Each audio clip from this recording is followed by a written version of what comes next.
Hello दोस्तों, ज्ञान take में आप सभी का स्वागत है।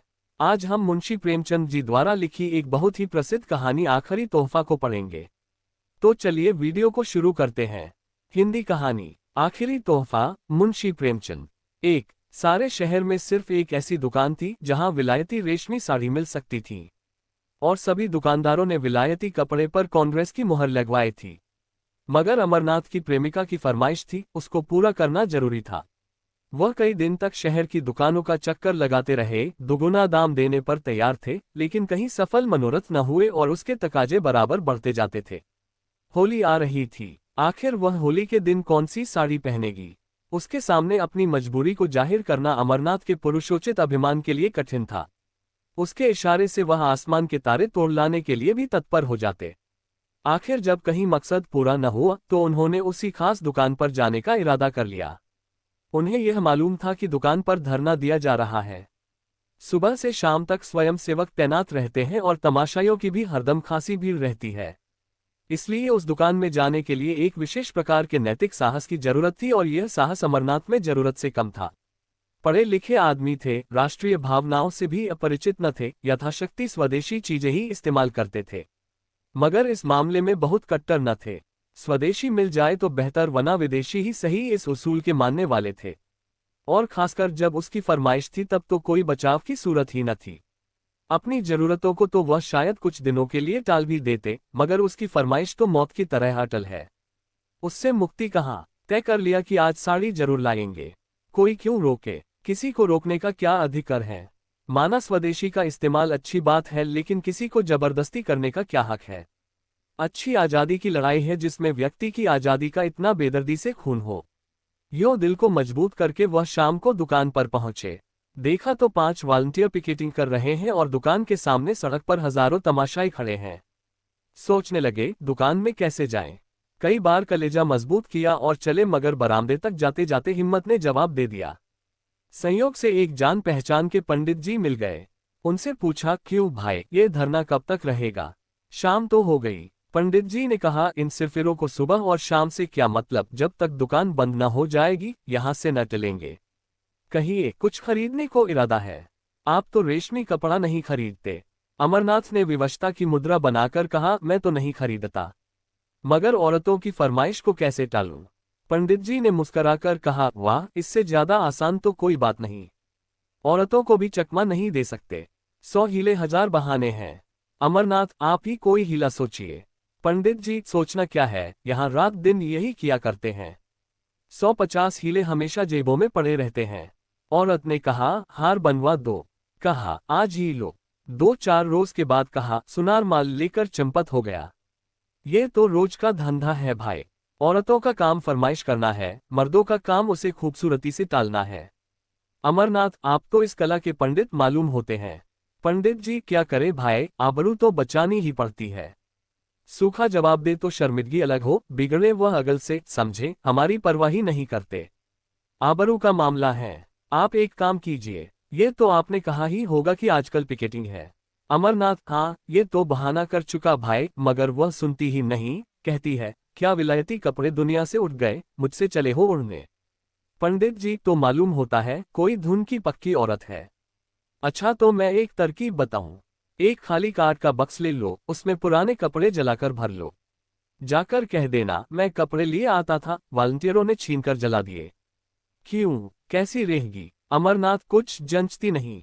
अजी 20 ऐतराज करेगी, कहीं पर्दाफाश हो जाए तो मुफ्त की शर्मिंदगी उठानी पड़े।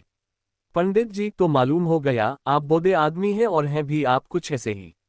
यहाँ तो कुछ इस शान से हीले करते हैं कि सच्चाई की भी उसके आगे धुल हो जाए। जिंदगी यही बहाने करते गुजरी और कभी पकड़े न गए। एक तरकीब और है, इसी नमूने का देशी माल ले जाए और कह दीजिए कि विलायती है। अमरनाथ, देशी और विलायती की पहचान उन्हें मुझसे और आपसे कहीं ज्यादा है। विलायती पर तो जल्द विलायती का यकीन आएगा नहीं, देशी की तो बात ही क्या है। एक खद्दरपोश महाशय पास ही खड़े यह बातचीत सुन रहे थे, बोल उठे, ए साहब, सीधी सी तो बात है, जाकर साफ कह दीजिए कि मैं विदेशी कपड़े न लाऊंगा। अगर जिद करे तो दिन भर खाना न खाए, आप सीधे रास्ते पर आ जाएगी। अमरनाथ ने उनकी तरफ कुछ ऐसी निगाहों से देखा जो कह रही थी, आप इस कूचे को नहीं जानते, और बोले, यह आप ही कर सकते हैं, मैं नहीं कर सकता। खद्दर पोस्ट कर तो आप भी सकते हैं लेकिन करना नहीं चाहते। यहाँ तो उन लोगों में से हैं कि अगर विदेशी दुआ से मुक्ति भी मिलती हो तो उसे ठुकरा दें। अमरनाथ तो शायद आप घर में पिकेटिंग करते होंगे। खद्दर पोस्ट पहले घर में करके तब बाहर करते हैं भाई साहब। खद्दर पोस्ट साहब चले गए तो पंडित जी बोले, यह महाशय तो 30 मार्खा से भी तेज निकल। अच्छा तो एक काम कीजिए, इस दुकान के पिछवाड़े एक दूसरा दरवाजा है, जरा अंधेरा हो जाए तो उधर चले जाएगा, दाएं बाएं किसी की तरफ न देखिएगा। अमरनाथ ने पंडित जी को धन्यवाद दिया और जब अंधेरा हो गया तो दुकान के पिछवाड़े की तरफ जा पहुंचे। डर रहे थे कहीं यहां भी घेरा न पड़ा हो, लेकिन मैदान खाली था। लपक कर अंदर गए, एक ऊंचे दामों की साड़ी खरीदी और बाहर निकले तो एक देवी जी केसरिया साड़ी पहने खड़ी थी। उनको देखकर इनकी रूह फना हो गई, दरवाजे से बाहर पांव रखने की हिम्मत नहीं हुई। एक तरफ देखकर तेजी से निकल पड़े और कोई 100 कदम भागते हुए चले गए। कम्र का लिखा, सामने से एक बुढ़िया लाठी टेकती चली आ रही थी। आप उससे लड़ गए। बुढ़िया गिर पड़ी और लगी कोसने, अरे अभागे, ये जवानी बहुत दिन न रहेगी, आंखों में चर्बी छा गई है, धक्के देता चलता है। अमरनाथ उसकी खुशामद करने लगे, माफ करो, मुझे रात को कुछ कम दिखाई पड़ता है। ऐनक घर भूल आया। बुढ़िया का मिजाज ठंडा हुआ, आगे बढ़ी और आप भी चले। एकाएक कानों में आवाज आई, बाबू साहब जरा ठहरिएगा, और वही केसरिया कपड़वाली देवी जी आती हुई दिखाई दी।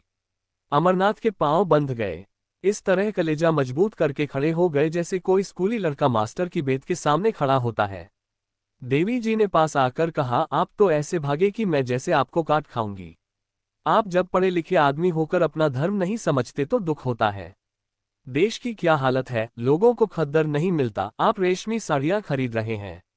अमरनाथ ने लज्जित होकर कहा, मैं सच कहता हूं देवी जी, मैंने अपने लिए नहीं खरीदी, एक साहब की फरमाइश थी। देवी जी ने झोली से एक चूड़ी निकालकर उनकी तरफ बढ़ाते हुए कहा, ऐसे हीले रोज ही सुना करती हूं, या तो आप उसे वापस कर दीजिए या लाइए हाथ में चूड़ी पहना दूं। अमरनाथ, शौक से पहना दीजिए, मैं उसे बड़े गर्व से पहनूंगा। चूड़ी उस बलिदान का चिन्ह है जो देवियों के जीवन की विशेषता है। चूड़ियां उन देवियों के हाथ में थीं जिनके नाम सुनकर आज भी हम आदर से सिर झुकाते हैं। मैं तो उसे शर्म की बात नहीं समझता।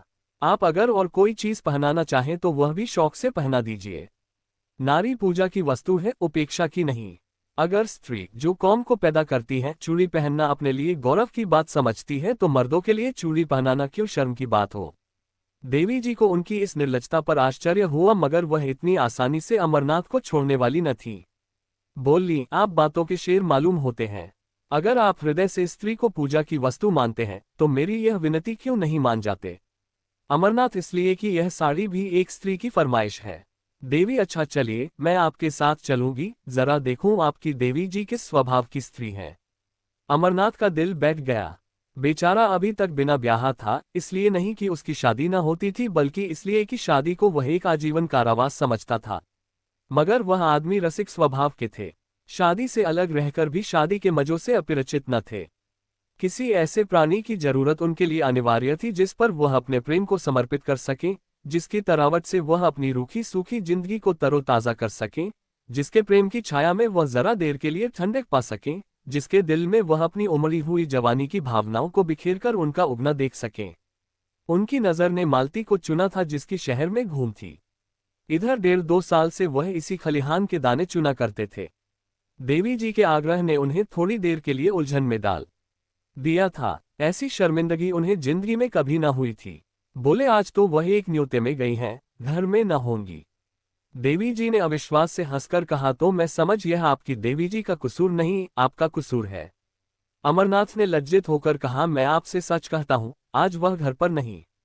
देवी ने कहा, कल आ जाएंगी। अमरनाथ बोले, हाँ कल आ जाएंगी। देवी, तो आप ये साड़ी मुझे दे दीजिए और कल यहीं आ जाएगा, मैं आपके साथ चलूंगी। मेरे साथ 2-4 बहनें भी होंगी। 2। अमरनाथ ने बिना किसी आपत्ति के वह साड़ी देवी जी को दे दी और बोले, बहुत अच्छा, मैं कल आ जाऊंगा।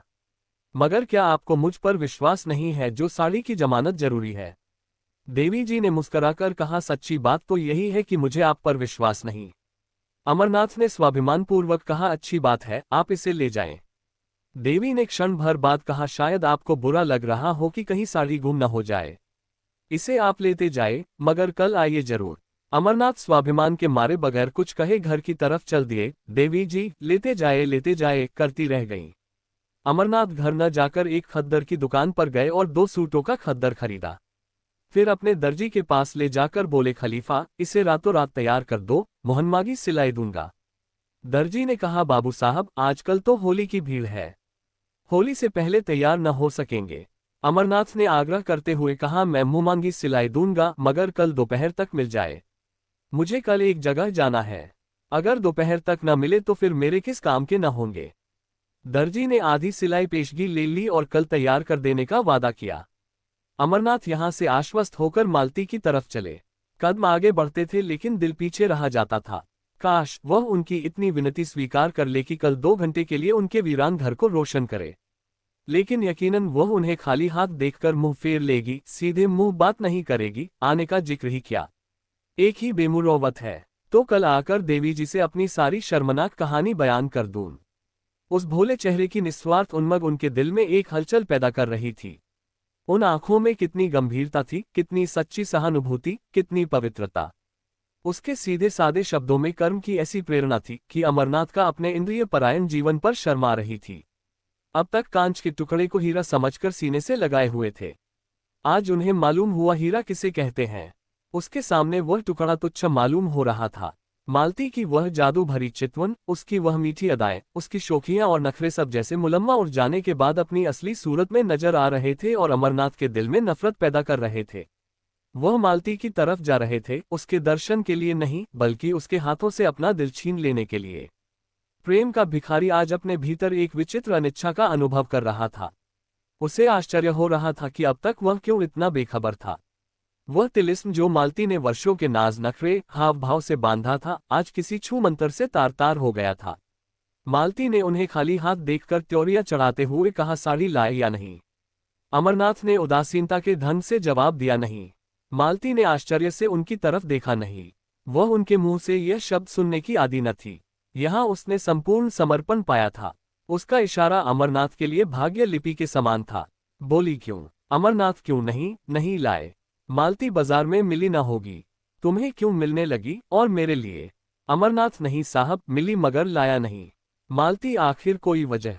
रुपये मुझसे ले जाते। अमरनाथ, तुम खामखाह जलाती हो, तुम्हारे लिए जान देने को मैं हाजिर रहा। मालती, तो शायद तुम्हें रुपये जान से भी ज्यादा प्यारे हो। अमरनाथ, तुम मुझे बैठने दोगी या नहीं। अमर, मेरी सूरत से नफरत हो तो चला जाऊं। मालती, तुम्हें आज हो क्या गया है, तुम तो इतने तेज मिजाज के न थे। अमरनाथ, तुम बातें ही ऐसी कर रही हो। मालती, तो आखिर मेरी चीज क्यों नहीं लाए। अमरनाथ ने उसकी तरफ बड़े वीरभाव के साथ देखकर कहा, दुकान पर गया, जिल्लत उठाए और साड़ी लेकर चला तो एक औरत ने छीन ली। मैंने कहा, मेरी बीवी की फरमाइश है तो बोली, मैं उन्हीं को दूंगी, कल तुम्हारे घर आऊंगी। मालती ने शरारत भरी नजरों से देखते हुए कहा, तो ये कहिए आप दिल हथेली पर लिए फिर रहे थे। एक औरत को देखा और उसके कदमों पर चढ़ा दिया। अमरनाथ, वह उन औरतों में नहीं जो दिलों की घात में रहती हैं। मालती, तो कोई देवी होगी। अमरनाथ, मैं उसे देवी ही समझता हूँ। मालती, तो आप उस देवी की पूजा कीजिएगा। अमरनाथ, मुझ जैसे आवारा नौजवान के लिए उस मंदिर के दरवाजे बंद हैं। मालती, बहुत सुंदर होगी। अमरनाथ, न सुंदर है, न रूपवाली, न ऐसी अदाएं कुछ, न मधुर भाषणी, न तनवंगी। बिल्कुल एक मामूली मासूम लड़की है। लेकिन जब मेरे हाथ से उसने साड़ी छीन ली तो मैं क्या कर सकता हूँ। मेरी गैरत ने तो गवारा न किया कि उसके हाथ से साड़ी छीन लूं। तुम ही इंसाफ करो, वह दिल में क्या कहती। मालती, तो तुम्हें इसकी ज्यादा परवाह है कि वह अपने दिल में क्या कहेगी। मैं क्या कहूंगी, इसकी जरा भी परवाह न थी। मेरे हाथ से कोई मर्द मेरी कोई चीज छीन ले तो देखूं, चाहे वह दूसरा कामदेव ही क्यों न हो। अमरनाथ, अब इसे चाहे मेरी कायरता समझो, चाहे हिम्मत की कमी, चाहे शराफ, मैं उसके हाथ से न छीन सका। मालती, तो कल वह साड़ी लेकर आएगी। क्यों। अमरनाथ, जरूर आएगी। मालती, तो जाकर मुंह धोआओ। तुम इतने नादान हो, यह मुझे मालूम न था। साड़ी देकर चले आए, अब कल वह आपको देने आएगी। कुछ भंग तो नहीं खा गए। अमरनाथ, खैर इसका इम्तहान कल ही हो जाएगा, अभी से क्यों बदगुमानी करती हो। तुम शाम को जरा देर के लिए मेरे घर तक चली चलना। मालती, जिससे आप कहें कि यह मेरी बीवी है। अमरनाथ, मुझे क्या खबर थी कि वह मेरे घर आने के लिए तैयार हो जाएगी, नहीं तो और कोई बहाना कर देता। मालती, तो आपकी साड़ी आपको मुबारक हो, मैं नहीं जाती। अमरनाथ, मैं तो रोज तुम्हारे घर आता हूँ, तुम एक दिन के लिए भी नहीं चल सकती। मालती ने निष्ठुरता से कहा, अगर मौका आ जाए तो तुम अपने को मेरा शौहर कहलाना पसंद करोगे? दिल पर हाथ रखकर कहना। अमरनाथ दिल में कट गए, बात बनाते हुए बोले, मालती तुम मेरे साथ अन्याय कर रही हो। बुरा ना मानना, मेरे व तुम्हारे बीच प्यार और मोहब्बत दिखलाने के बावजूद एक दूरी का पर्दा पड़ा था। हम दोनों एक दूसरे की हालत को समझते थे और इस पर्दे का हटाने की कोशिश न करते थे।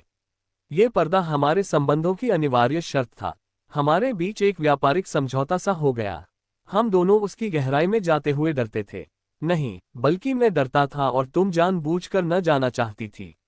अगर मुझे विश्वास हो जाता कि तुम्हें जीवन सहचरी बनाकर मैं वह सब कुछ पा जाऊंगा जिसका मैं अपने को अधिकारी समझता हूं, तो मैं अब तक कभी का तुमसे इसकी याचना कर चुका होता। लेकिन तुमने कभी मेरे दिल में यह विश्वास पैदा करने की परवाह न की। मेरे बारे में तुम्हें ये शक है, मैं नहीं कह सकता, तुम्हें ये शक करने का मैंने कोई मौका नहीं दिया, और मैं कह सकता हूं कि मैं उससे कहीं बेहतर शौहर बन सकता हूं जितनी तुम बीवी बन सकती हो। मेरे लिए सिर्फ एतवार की जरूरत है और तुम्हारे लिए ज्यादा वजनी और ज्यादा भौतिक चीजों की। मेरी स्थायी आमदनी 500 से ज्यादा नहीं, तुमको इतने में संतोष न होगा। मेरे लिए सिर्फ इस इत्मीनान की जरूरत है कि तुम मेरी और सिर्फ मेरी हो। बोलो मंजूर है। मालती को अमरनाथ पर रहम आ गया। उसकी बातों में जो सच्चाई भरी हुई थी उससे वह इनकार न कर सकी। उसे ये भी यकीन हो गया कि अमरनाथ की वफा के पैर डगमगाएंगे नहीं। उसे अपने ऊपर इतना भरोसा था कि वह उसे रस्सी से मजबूत जकड़ सकती है, लेकिन खुद जकड़े जाने पर वह अपने को तैयार न कर सकी। उसकी जिंदगी मोहब्बत की बाजीगरी में, प्रेम के प्रदर्शन में गुजरी थी। वह कभी इस कभी उस शाख में चहकती फिरती थी, बेकैद, आजाद, बेबन। क्या वह चिड़िया पिंजरे में बंद रह सकती है जिसकी जबान तरह तरह के मजों की आदी हो गई हो? क्या वह सूखी रोटी से तृप्त हो सकती है? इस अनुभूति ने उसे पिघला दिया। बोली, आज तुम बड़ा ज्ञान बघार रहे हो। अमरनाथ, मैंने तो केवल यथार्थ कहा है। मालती, अच्छा मैं कल चलूंगी, मगर 1 घंटे से ज्यादा वहां न रहूंगी। अमरनाथ का दिल शुक्रिया से भर उठा। बोला, मैं तुम्हारा बहुत कृतज्ञ हूं मालती। अब मेरी आबरू बच जाएगी, नहीं तो मेरे लिए घर से निकलना मुश्किल हो जाता है। अब देखना यह है कि तुम अपना पाठ कितनी खूबसूरती से अदा करती हो। मालती, उसकी तरफ से तुम इत्मीनान रखो। ब्याह नहीं किया मगर बारातें देखी हैं। मगर मैं डरती हूं कहीं तुम मुझसे दगा न कर रहे हो। मर्दों का क्या एतबार? अमरनाथ ने निश्चल भाव से कहा, नहीं मालती, तुम्हारा संदेह निराधार है। अगर यह जंजीर पैरों में डालने की इच्छा होती तो कभी का डाल चुका होता। फिर मुझसे वासना के बंदों का वहां गुजर ही कहाँ। 3 दूसरे दिन अमरनाथ 10 बजे ही दर्जी की दुकान पर जा पहुंचे और सिर पर सवार होकर कपड़े तैयार कराए। फिर घर आकर नए कपड़े पहने और मालती को बुलाने चले। वहां देर हो गई। उसने ऐसा तनाव श्रृंगार किया कि जैसे आज बहुत बड़ा मोर्चा जीतना है। अमरनाथ ने कहा, वह ऐसी सुंदरी नहीं है जो तुम इतनी तैयारियां कर रही हो। मालती ने बालों में कंघी करते हुए कहा, तुम इन बातों को नहीं समझ सकते, चुपचाप बैठे रहो। अमरनाथ, लेकिन देर जो हो रही है। मालती, कोई बात नहीं। भय की उस सहज आशंका ने, जो स्त्रियों की विशेषता है, मालती को और भी अधिक सरतक कर दिया था। अब तक उसने कभी अमरनाथ की ओर विशेष रूप से कोई कृपा न की थी। वह उससे काफी उदासीनता का बर्ताव करती थी। लेकिन कल अमरनाथ की भंगिमा से उसे एक संकट की सूचना मिल चुकी थी और वह उस संकट का अपनी पूरी शक्ति से मुकाबला करना चाहती थी। शत्रु को तुच्छ और अपदार्थ समझना स्त्रियों के लिए कठिन है। आज अमरनाथ को अपने हाथ से निकलते वह अपनी पकड़ को मजबूत कर रही थी। अगर इस तरह की उसकी चीजें एक एक करके निकल गईं तो फिर वह अपनी प्रतिष्ठा कब तक बनाए रख सकेगी? जिस चीज पर उसका कब्जा है उसकी तरफ कोई आंख ही क्यों उठाए? राजा भी तो एक एक अंगुल जमीन के पीछे जान देता है। वह इस नए शिकारी को हमेशा के लिए अपने रास्ते से हटा देना चाहती थी। उसके जादू को तोड़ देना चाहती थी। शाम को वह परी जैसी अपनी नौकरानी और नौकर को साथ लेकर अमरनाथ के घर चली। अमरनाथ ने सुबह 10 बजे तक मर्दाने घर को जनानेपन का रंग देने में खर्चा किया था। ऐसी तैयारियां कर रखी थी जैसे कोई अफसर मुआयना करने वाला हो। मालती ने घर में पैर रखा तो उसकी सफाई और सजावट देखकर बहुत खुश हुई। जनाने हिस्से में कई कुर्सियां रखी थीं। बोली, अब लाओ अपनी देवी जी को मगर जल्द आना, वरना मैं चली जाऊंगी। अमरनाथ लपके हुए विलायती दुकान पर गए। आज भी धरना था, तमाशाइयों की वही भीड़। वहां देवी जी नहीं। पीछे की तरफ गए तो देवी जी एक लड़की के साथ उसी भेस में खड़ी थी। अमरनाथ ने कहा, माफ कीजिएगा, मुझे देर हो गई। मैं आपके वादे की याद दिलाने आया हूं। देवी जी ने कहा, मैं तो आपका इंतजार कर रही थी। चलो सुमित्रा, जरा आपके घर हो आए। कितनी देर है? अमरनाथ बहुत पास है, एक तांगा कर लूंगा। 15 मिनट में अमरनाथ दोनों को लिए घर पहुंचे। मालती ने देवी जी को देखा और देवी जी ने मालती को। एक किसी रईस का महल था, आलीशान, दूसरी किसी फकीर की कुटिया थी, छोटी सी तुच्छ। रईस के महल में आडंबर और प्रदर्शन था, फकीर की कुटिया में सादगी और सफाई। मालती ने देखा, भोली लड़की है जिसे किसी तरह सुंदर नहीं कह सकते, पर उसके भोलेपन और सादगी में जो आकर्षण था उससे वह प्रभावित हुए बिना न रह सकी। देवी जी ने भी देखा, एक बनी संवरी बेधड़क और घमंडी औरत है जो किसी न किसी वजह से उस घर में अजनबी सी मालूम हो रही है, जैसे कोई जंगली जानवर पिंजरे में आ गया हो। अमरनाथ सिर झुकाए मुजरिमों की तरह खड़े थे और ईश्वर से प्रार्थना कर रहे थे कि किसी तरह आज पर्दा रह जाए। देवी ने आते ही कहा, बहन आप भी सिर से पांव तक विदेशी कपड़े पहने हुई हैं। मालती ने अमरनाथ की तरफ देखकर कहा, मैं विदेशी और देशी के फेर में नहीं पड़ती। जो ये लाकर देते हैं वो पहनती हूँ, लाने वाले हैं ये, मैं थोड़े ही बाजार जाती हूँ। देवी ने शिकायत भरी आंखों से अमरनाथ की तरफ देखकर कहा, आप तो कहते थे ये इनकी फरमाइश है, मगर आप ही का कसूर निकल आया। मालती, मेरे सामने इनसे कुछ मत कहो। तुम बाजार में भी दूसरे मर्दों से बातें कर सकती हो, जब वह बाहर चले जायम तो जितना चाहे कह सुन लेना। मैं अपने कानों से नहीं सुनना चाहती। देवी जी, मैं कुछ कहती नहीं, और बहन जी, मैं कह ही क्या कर सकती हूँ, कोई जबरदस्ती तो है नहीं, बस विनती कर सकता हूँ। मालती, इसका मतलब यह है कि इन्हें अपने देश की भलाई का जरा भी ख्याल नहीं, उसका ठेका तुम्ही ने ले लिया है। पढ़े लिखे आदमी हैं, 10 आदमी इज्जत करते हैं, अपना नफा नुकसान समझ सकते हैं। तुम्हारी क्या हिम्मत कि उन्हें उपदेश देने बैठो, या सबसे ज्यादा अक्लमंद तुम ही हो। देवी जी, आप मेरा मतलब गलत समझ रही हैं बहन। मालती, हाँ गलत तो समझूंगी ही, इतनी अक्ल कहाँ से लाऊं कि आपकी बातों का मतलब समझूं। खद्दर की साड़ी पहन ली, झोली लटका ली, एक बिल्ला लगा लिया, बस अब अख्तियार है, जहां चाहे आए जाएं, जिससे चाहे हंसे बोले, घर में कोई पूछता नहीं तो जेल खाने का भी क्या डर। मैं इसे हुड़दंगापन समझती हूँ, जो शरीफों की बहू बेटियों को शोभा नहीं देता। अमरनाथ दिल में कटे जा रहे थे, छिपने के लिए बिल ढूंढ रहे थे। देवी की पेशानी पर जरा बल न था, लेकिन आंखें डबडबा रही थीं। अमरनाथ ने मालती से जरा तेज स्वर में कहा, क्यों खामखा किसी का दिल दुखाती हो। ये देवियां अपना ऐश आराम छोड़कर यह काम कर रही हैं, क्या तुम्हें इसकी बिल्कुल खबर नहीं? मालती, रहने दो, बहुत तारीफ न करो। जमाने का रंग ही बदला जा रहा है, मैं क्या करूंगी और तुम क्या करोगे? तुम मर्दों ने औरतों को घर में इतनी बुरी तरह कैद किया कि आज वे रस्म रिवाज, शर्म हया को छोड़कर निकल आई हैं, और कुछ दिनों में तुम लोगों की हुकूमत का खात्मा हुआ जाता है। विलायती और विदेशी तो दिखलाने के लिए हैं, असल में यह आज़ादी की ख्वाहिश है जो तुम्हें हासिल है। तुम अगर 2-4 शादियां कर सकते हो तो औरत क्यों न करे? सच्ची बात यह है, अगर आंखें हैं तो अब खोल कर देखो। मुझे वह आज़ादी न चाहिए। यहाँ तो लाज धोते हैं और मैं शर्म हया को अपना सिंगार समझती हूँ। देवी जी ने अमरनाथ की तरफ फरियाद की आंखों से देखकर कहा, बहन ने औरतों को जलील करने की कसम खा ली है। मैं बड़ी बड़ी उम्मीदें लेकर आई थी, मगर शायद यहाँ से नाकाम जाना पड़ेगा। अमरनाथ उसके साथ दरवाजे तक आए, जब वह तांगे पर बैठी तो विनती करते हुए बोले, ये साड़ी दे दो ना मालती, मैं तुम्हें कल इससे अच्छी साड़ी ला दूंगा। मगर मालती ने रूखेपन से कहा, ये साड़ी तो अब लाख रुपये पर भी नहीं दे सकती। अमरनाथ ने त्योरिया बदलकर जवाब दिया, अच्छी बात है, ले जाओ, मगर समझ लो यह मेरा आखिरी तोहफा है। मालती ने होंठ चढ़ाकर कहा, इसकी परवाह नहीं, तुम्हारे बगैर मैं मर नहीं जाऊंगी, इसका तुम्हें यकीन दिलाती हूँ।